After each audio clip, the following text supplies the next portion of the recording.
Minister, there are a myriad of interconnected issues that are contributing to our fragile childcare system. And that's been no doubt the government is working to address them all one by one. But today I want to take a look specifically at core funding.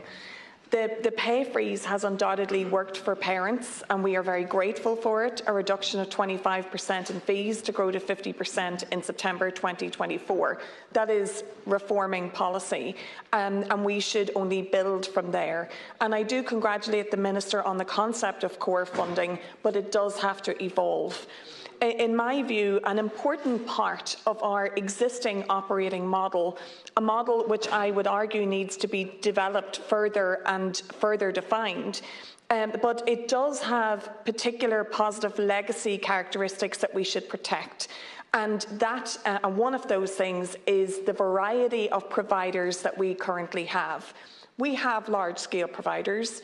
We have chains, we have medium-sized providers, and we have small providers. We have childminders, and we also have a network of neighbourhood ECCE providers, and we have them all and need them all in Dublin West. But right now, excuse me, the small to medium providers feel like the government is turning their back on them, that we are changing our operating model, as fledgling as it is, towards large-scale centre-based provision that requires a level of administration small to medium providers just aren't built to manage, economies of scale that are required to make core funding work that smaller providers just don't have, and regulatory requirements that are conflicting and very confusing, and that aren't fostering an environment, a supportive environment in which these small to medium providers can thrive. And the reality is we are losing good early childhood and care educators. And I know the data, the official data, paints a picture where the closure of operators is slowing down, and the Minister feels that there is more sustainability overall emerging in the sector. But intelligence on the ground speaks to uncertainty and a lack of confidence in the future. They tell me it's core funding is too hard to make work, that providers are leaving the sector early and the opportunities to grow and expand aren't there, and that they are feeling squeezed out and unsure where government policy really is going and if they have a place in it. I am speaking on behalf of all providers today, bar the very large providers that I haven't engaged with really on this. And that's not to say they don't have issues of their own, but it is startling when you speak to so many operators on the ground that question if they are going to fit into the direction that we are going.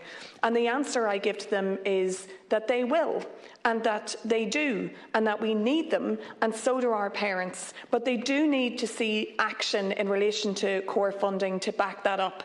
And I would very much appreciate if some assurances could be given to them today. For instance, in significantly increasing core funding, allowing services to reach equilibrium with inflation. Their income has remained static in the last couple of years, despite perhaps a 15 to 20% increase in their operating costs. They need to pay their staff more. The administrative burden is too much. And so is the need to deal with so many different agencies. Can we provide wraparound services, centralised services? There has to be more fairness, because not all operators are the same, and they're not. Their cost base is different, and it can't be a simple one-size-fits-all solution. More than anything, what they ask me for is partnership, and to be part of a vision, a sustainable vision that works for everyone.